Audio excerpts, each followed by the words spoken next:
Join me live on Twitch at 9 p.m. Eastern on Thursday for the final ever game of JG9 Live in our old studio before we move into a new location in the next 2 weeks.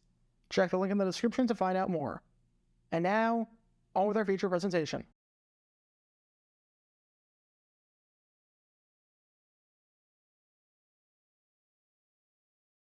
When people talk about the greatest kickers in professional football throughout the 1960s and the 1970s, a lot of times, this player right here slips through the cracks.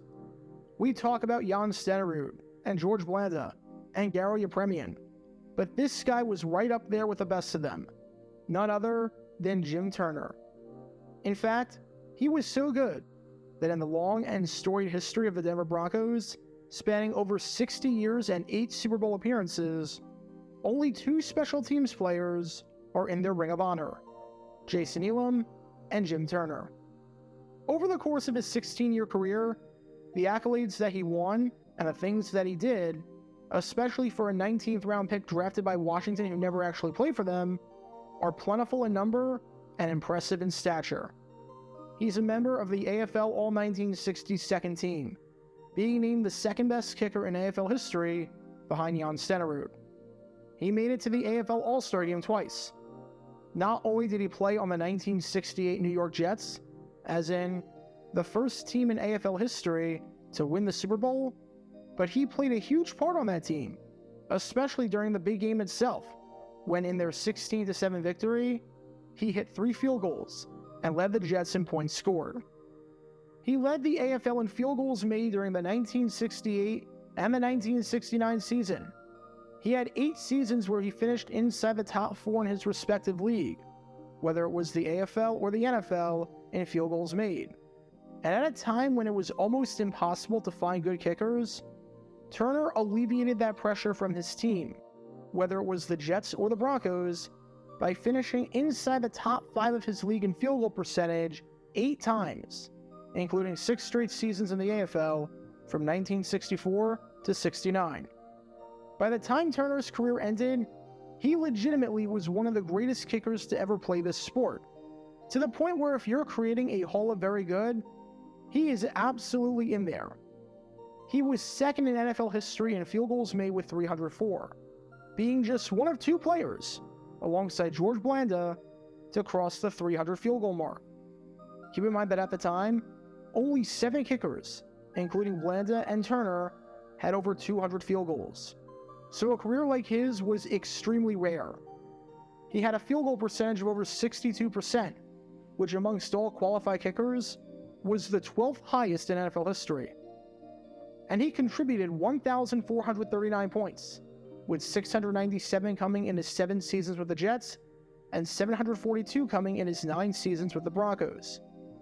This was the 3rd highest total in NFL history at the time, only behind George Blanda and Lou Groza, who you can learn more about by clicking the card in the upper right corner. This is all to say that Jim Turner was really, really good, and truly left his mark on professional football in his 16 years in more ways than one. Which raises the obvious question: why did he stop playing? Everyone's career has to end at some point. So why did the great career of Jim Turner come to an end? Well, it involves a bizarre story where the Denver Broncos, his employer, completely screwed him over. It's a drama that doesn't seem to make a whole lot of sense, seeing as the Broncos did one thing and said something completely different, and it was a sour end to a great career that deserves a deep dive today. Because for Jim Turner to have gone out like this was just sad. Because this is the story behind the bizarre ending to Jim Turner's legendary pro football career. Before I talk about what the Broncos did and how they essentially forced Turner into retirement, we need some context to understand just how Jim Turner was doing at this point. Again, make no mistake about it, Turner was a fantastic kicker for an extremely long period of time. When he got traded by the New York Jets to the Denver Broncos, it left the football world in shock, especially because it was clear as day both at the time and now that when the Jets made the straight swap for kicker Bobby Howfield, they very clearly lost that trade. However, the Broncos were not complaining. because they got an incredibly reliable kicker for the better part of the 1970s. He hit quite a few game-winning and game-tying field goals, as he was insanely clutch, from his game-tying kick on Monday Night Football in 1973 against the Oakland Raiders, to his game-tying kick 2 weeks later against the St. Louis Cardinals, to his game-winning field goal with no time left in 1975 against the Cleveland Browns. Keep in mind, that's only a select few kicks. If you needed a big kick, there were few kickers in football at the time that you were calling on than Jim Turner.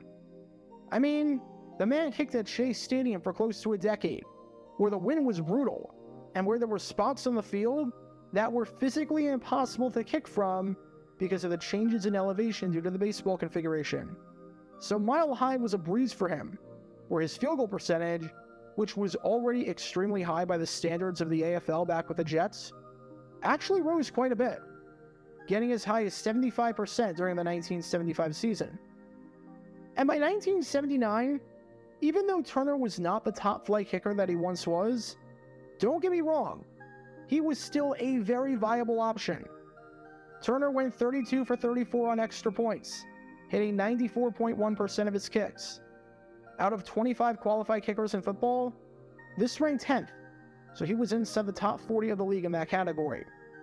And in terms of field goals, he went 13 for 21, hitting 61.9% of his kicks. Again, that might not sound good by today's standards, but out of the 28 qualified kickers in football that year, this ranked 12th, so he was comfortably in the top half of the league at a time where anything good was a kicker who hit at least 60% of his kicks. He even hit a 49-yard field goal, which was no small feat back then, seeing as anything beyond 45 was a complete crapshoot at the time. Plus, he ended the season on an incredibly strong note, as over Denver's final 6 weeks leading up to the playoffs, Turner hit 6 out of his 9 kicks, which again, was a very good stretch for the time. Yes, Turner was going to be 39 years old by the time the 1980 season kicked off, and he entered his 3rd decade in professional football. But he wasn't really showing too many signs of slowing down, as all signs pointed to Turner being there as the team's kicker for the new season. Heck, one writer was previewing the Broncos' season in the middle of August, less than a month before the regular season kicked off, and he flat out said that Turner was expected back as the 2nd leading scorer in NFL history. By all accounts, in training camp and during the preseason, Turner played well and hadn't done anything to lose the job. However, there was another kicker who was also doing pretty well, and that man was this man right here, a kicker named Fred Steinfurt. Oddly enough, this is not the first time I've done a video mentioning Steinfurt, as I talked about a bizarre game that he had against his former team, the Oakland Raiders, where I think just about every Broncos fan was yearning for Jim Turner to be there. You can learn more about that game by clicking the card in the upper right corner. However, after bouncing around a few teams, when Steinfurt kicked as the second body during training camp, he looked awfully good, including a preseason game where he went 2 for 3 and averaged 70.3 yards per kickoff. At this point, head coach Red Miller and the front office had a decision to make. On one hand, they could roll with this guy right here, the always reliable and steady Jim Turner, even though he was going to be 39. On the other hand, they could roll with the youngster, who hadn't been good before this and was 28 years old, but had been showing off, and had a considerably stronger leg than Turner by this point, even if he might not have been as accurate. And look, something like this happens all the time. There is always a dilemma where you have a veteran kicker or punter and a newcomer, and you have to make the decision on who to go with. And if that was how this story ended, with the Broncos cutting Turner and letting him go, so they could let Steinfurt take over the starting job and hope that he's the kicker for the next decade, then let's be honest, as much as this stinks, this is a non-story. You can completely understand where the team is coming from, even though it stinks for Turner. We can have 1 or 2 more good years of Turner, or we could possibly have 10 good years of Steinfurt. All other factors besides age being equal, which seem to be the case here from all indications, I wouldn't blame the Broncos one bit for going with Steinfurt. However, That's not what they decided to do. Instead, what they decided to do was awfully bizarre. Because when it was time to make the roster cuts to get the roster down to 50, they kept Steinfurt and cut Turner. So does this mean that the Broncos were moving on from Turner? Amazingly enough, no. You see, the Broncos were trying to trade quarterback Norris Weiss, who you can learn more about by clicking the card in the upper right corner. They were having trouble getting the deal done to trade him to the New Orleans Saints, and were still finishing up some details. So while they tried to buy time, they cut Turner instead of Steinfurt. The logic for that was that it's unlikely that Steinfurt, considering his younger age and stronger leg, would pass waivers. In all likelihood, he would be claimed by another team. But Jim Turner? The odds that someone signs a 39-year-old kicker off the waiver wire are not that high. So in an effort to buy some time for themselves while they worked on the Weiss trade, they cut Turner. Making things even more confusing was the fact that team general manager Fred Gerke was upfront about this plan, and even flat out said that Turner, despite not being on the team's roster, was the team's starting kicker, and not Steinfurt, as in the only kicker on the roster right now. As Gerke said, if Turner is not picked up, we'll reclaim him, and he'll be kicking for the Broncos next week. Which raises the obvious question.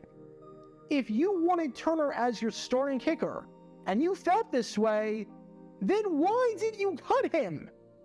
I'm just trying to imagine if the Chiefs cut Harrison Butker, but said, we love the guy, and if he clears waivers, we're going to pick him right back up so he can kick for us and take over the starting kicking job.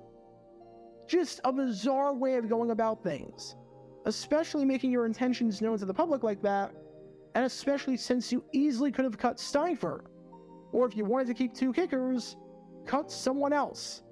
Like honestly, what the heck is this headline? Jim Turner waived, but has starting job. That's not confusing at all. Now to Gerke's credit, his intuition and his logic were 100% correct. Turner was not claimed on waivers, so the Broncos were free to re-sign him. And you would think, based off of all the comments that were said, that this would have happened, right? Heck, everyone thought this was going to happen, to the point where the Green Bay Press-Gazette flat out said that Turner was the team's starting kicker. One Broncos spokesman even said as much, saying flat out about the man who played in 228 consecutive games, in our mind, Jim Turner is a Denver Bronco. We hope he stays one. We aren't pushing him into retirement. And even head coach Red Miller said that Turner, who was not on the roster at this point, was going to be kicking against the Packers in Saturday's preseason game.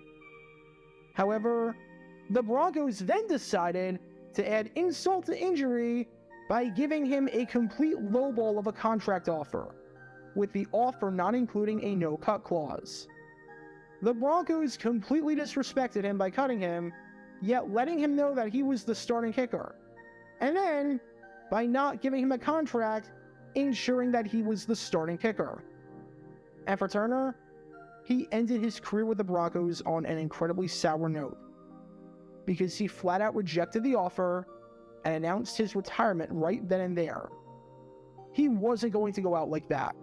He wasn't going to go out disrespected by the team that he gave nearly a decade of service to. Said Turner, I guess I will have to put my shoes up and let them collect some dust. I guess the bottom line is that I've officially hung my shoes up. Maybe I can go fishing this fall. What if I signed and went out Saturday night and missed one field goal? Will they say they gave me another chance and then cut me again? I don't want to go out like that. Said General Manager Fred Gerke. He said the contract was not acceptable. Therefore, he will not be playing for the Broncos this season. And again, like I said before, if the Broncos just flat out cut him and went in a different and younger direction, that's one thing. But to do this to him, where you cut him, then announce that he's the starting kicker, then try and re-sign him for pennies on the dollar, even after everything that was said, And after he played a decade for you and ended his career as the second best kicker in terms of field goals made in professional football history, is just so wrong on so many levels. At least time healed all wounds. And Turner, despite the terrible way, even by his own admission, that he was released from the team, remained an integral part in the Broncos community. He served as an announcer for the team's flagship radio station, was inducted into the Ring of Honor in 1988, and is still widely regarded today as a team and as a kicking legend, and rightfully and understandably so. It's just a shame that such a great career had to end in such a sour manner, because Turner did not deserve this. He did not deserve to be lied to and played with after all he did with the Broncos. Because who knows? Maybe if the Broncos didn't do him like this, he would pass George Blanda, and he would set that NFL record for most made field goals. And we're looking at his career just a little bit differently. Either way, whether you associate him primarily with the Jets at the start of his career, or the Broncos at the end of it, you can't deny that Jim Turner is one of the greatest kickers to ever do it. Rest in peace to an absolute legend. Get your official Jaguar Gear 9 merchandise by going to jj9shop.com, and be sure to like and subscribe, as it really helps the channel out a lot. Join me every Wednesday night where we'll play NFL Trivia for cash prizes at 9 p.m. Eastern over on Twitch. To learn more about the history of college football, subscribe to Jaguar Gator 8. To learn more about the history of Major League Baseball, subscribe to Jaguar Gator 7. Also, special thanks to all of our Patreon supporters for helping out the channel. Your support is greatly appreciated. See how you can become a patron and request future video topics in the description below.